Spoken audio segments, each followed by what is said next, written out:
Hello to my A learners at home today. Today is Thursday, November 5th. Here is your daily workbook page. After this, you'll complete a spelling puzzle for this week and continue to work on your reading log. Okay, so let's give this a try. We are going to begin by making a contraction. A contraction is when you put two words together into a new word that has the same meaning as the two words when they are separated. There are lots of these in English, as you know, and this one is very common. Have not, the correct contraction for that is simply haven't. So wherever you leave out the letter, like right there, you've left out the O, that's where you put in your apostrophe. And then it reads haven't. Very common in English. I don't know how many there are, but I'm going to say there are over 100 contractions in English.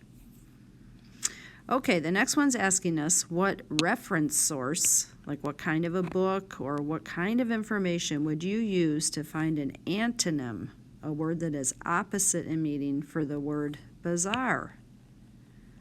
Well, bizarre, first of all, might be a new word for you. It means strange. So if you wanted to look up a word that is opposite of that, I know nowadays, of course, you would just use the internet, but you would use a dictionary app, perhaps, on the internet. So a dictionary would be a reference source if you did not have the internet available and you only had books for some reason. Okay, number 3. We have to correct a sentence that has a lot of mistakes.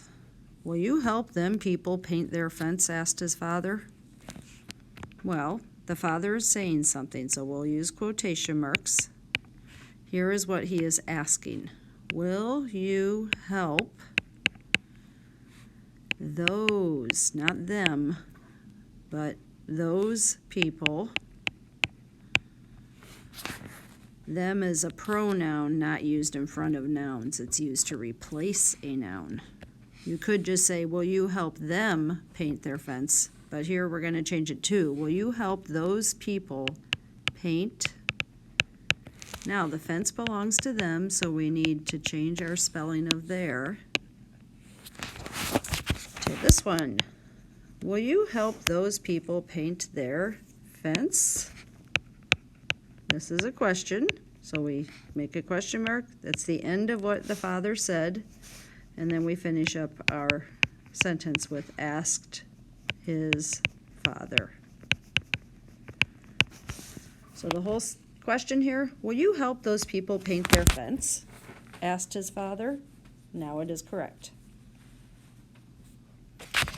Number 4, we have 2 young people, Max and Emma, and they are complaining. So they are saying something to us, and they are saying in quotation marks, we need to add an apostrophe there for we are. We're tired of doing chores every day, comma, quotation mark, and then finish out the sentence with your verb, complained, Max and Emma. We're tired of doing chores every day, complained Max and Emma. Wow, must be rough for them. What does chores mean? Chores are working around the house, like emptying the trash can or running the vacuum cleaner, that kind of thing. All right, the next one we have, it says add a prefix to the word. So the base word here, the main word we're working with is agree. You know, if you have the same opinion as someone else, you agree with them. Prefix means add a little word to the front of this base word that could change the meaning. Here's a suggestion, disagree. If you add that prefix, now it means you do not agree.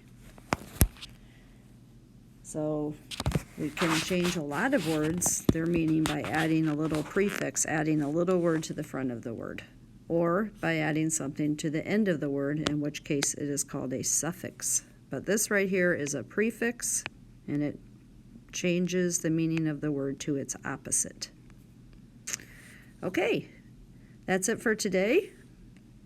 I wish you all the best today, and I will see you again tomorrow. Please make sure you do all your work in all your classes. Have a good day. Goodbye.